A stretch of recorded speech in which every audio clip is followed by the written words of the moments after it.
हाम्रो देशको प्रधानमन्त्रीले देशमा पैसा छैन, अहिले एक किसिमले देश स्टार्ट हुन लागिसक्यो, पैसै छैन भनेर भन्नुभएको छ। यो सुनेर मलाई हाँस उठ्यो। Actually is this really true?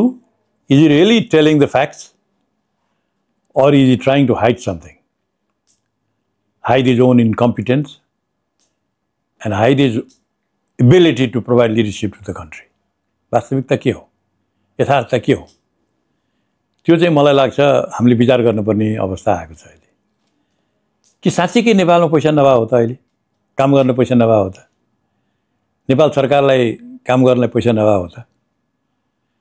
ल विचार गरौँ त, अहिले ब्याङ्कमा कति पैसा छ? अहिले ब्याङ्कहरू कराइराखेका छन्, हामीले पैसा दिन पाएनौँ। र पैसा लिने मान्छे नभएर ब्याङ्कको ब्याज चाहिँ तपाईँको मुद्दतीमा निक्षेपमा ब्याज मुद्दतीमा ब्याज चाहिँ घटेर 8%बाट 10%बाट अहिले 3.5, 4, 5मा आइरहेको छ। पैसा अहिले लिएर काम गर्नको लागि अहिले एकदम सस्तो भएको छ पैसा, तैपनि मान्छे किन तयार छैन? अरबौं खरबौं रुपियाँ छ ब्याङ्कमा, अहिले मान्छे तयार छैन। त्यस्तै नेपाल सरकारको तपाईँ तथ्याङ्क हेर्नुहुन्छ भने यो अहिले 10 महिनामा नेपाल सरकारको विकास बजेट जति छ नि, त्यो विकास बजेटको 1/3 मात्रै खर्च भएको छ, अरू खर्च नभएर बसेको छ। खर्च गर्न आफू पनि नसक्ने र आफ्नो नेतृत्वमा चलेको सरकारले नेपाली जनतालाई खर्च गर्नको लागि प्रेरणा दिन पनि नसक्ने, नेतृत्व दिन पनि नसक्ने, अनि पैसा भएन भनेर कराउने। Is this correct? यो त तपाईको सिधै जनतालाई ठग्या भनेर यो हामीले बुझ्नुपर्ने स्थिति छ। यो उहाँहरूको नालायकीपन, इन्कम्पिटेन्स भन्छ नि, this is their incompetence, incompetent leadership. यो उहाँ मात्रै होइन, यो केपी शर्मा ओलीजी मात्रै होइन, योभन्दा अगाडिका पनि यस्तै थिए, गति राम्रो कसैको पनि थिएन। नालायक नेतृत्वहरूको समूहकोले देशलाई हाँकेको हुनाले यो स्थितिमा आयो। अब किन मान्छेलाई प्रश्न आउँछ, किन मान्छेले चाहिँ पैसा लिन गाह्रो मानिरहेछन् त भनेर भने, तपाईँलाई भोलि कसैले 1 करोड रुपियाँ दाम दियो भने तपाईँ के गर्नुहुन्छ? त्यो पैसा कहाँ लगाउनुहुन्छ? तपाईँ त्यसको जोखिम हेर्नुहुन्छ अनि त्यसबाट आउने प्रतिफल हेर्नुहुन्छ भन्दाखेरि नेपालमा अहिले नेपालका लगानीकर्ताहरू नेपालीहरूलाई नै यस्तो अवस्था छ कि पैसा हालेर झन्झटमा पर्नु सट्टा, पैसा लगानी गरेर उद्योग खोलेर बिचौलियाहरूको मारमा पर्नु सट्टा, पैसा लगानी गरेर यहाँका नेताहरूको भुँडी भर्नु सट्टा बरु पैसा नलिएर बस्ने, पैसा लगानी नगरेर बस्ने, बरु 4.5% ब्याजै लिए पनि हुन्छ, त्योभन्दा बढ्ता अहिले चाहिँ लगानी गर्ने अवस्था नेपालमा छैन भन्ने नेपालको लगानीको वातावरण, निजी क्षेत्रलाई वातावरण बिगार्ने काम त के सरकारले गरे हैन र?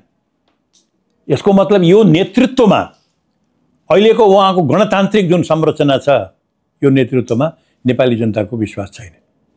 त्यसैले उनीहरू लगानी गर्न तयार छैनन्। विदेशीहरूले पैसा नेपाललाई दिन गाह्रो मान्ने होइन, तर दिएको पैसा खर्च गर्न सकेको छैन।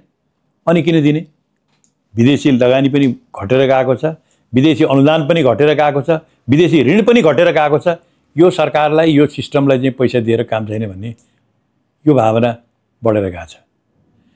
अब नेपाल सरकारको कुरा गर्नुहुन्छ भनेदेखि पैसा छ, तर खर्च गर्न सक्ने मन्त्रालय छैन, खर्च गर्न सक्ने मन्त्रालयको नेतृत्व छैन, खर्च गरे पनि नगरे पनि त्यसको केही मतलब छैन।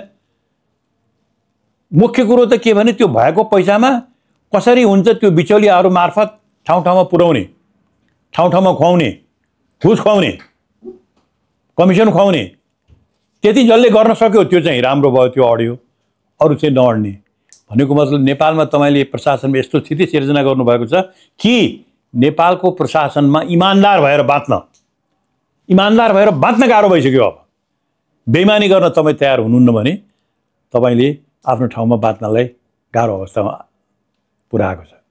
त यसको जिम्मेवारी कसको? यसको जिम्मेवारी पनि के नेपाली जनताले लिनुपर्ने? वास्तवमा यथार्थ के छ भने द सिस्टम हेज फेल्ड। यो सिस्टमले फेल गरिसक्यो, जसले गर्दाखेरि 10+2 पास गर्ने बित्तिकै युवाहरू धेरै पैसा खर्च गरेर यहाँ पढाइ हुन्छ, प्राइभेट स्कुलमा पढ्नेहरू, उनीहरूको इच्छा चाहिँ नेपालमा पढ्ने हुँदैन, तुरन्त विदेशमा जाने। विदेशमा गएर 10+2 पास गर्दाखेरिको तपाईँको यत्रो यहाँको लगानी कसको लगानी थियो? नेपाली जनताको लगानी हो। नेपाली बाबुआमाको लगानी हो। त्यो लगानीको फाइदा कसलाई भयो त? सिधै त्यो फाइदा चाहिँ अस्ट्रेलियालाई भयो, अमेरिकालाई भयो। एक किसिमले अस्ट्रेलिया र अमेरिकालाई हामीहरू एड दिइरहेछौँ, सहायता गरिरहेका छौँ। हामीले पढाउँछौँ, हामीले 10+2 मा राम्रो पारेर छौँ। त्यसपछि उनीहरूलाई तिमीहरू काम गर्न जाऊ अरू देशमा भनेर तपाईँको चाहिँ अरू देशमा त्यसको फाइदा अरू देशलाई दिन पठाउँछौँ।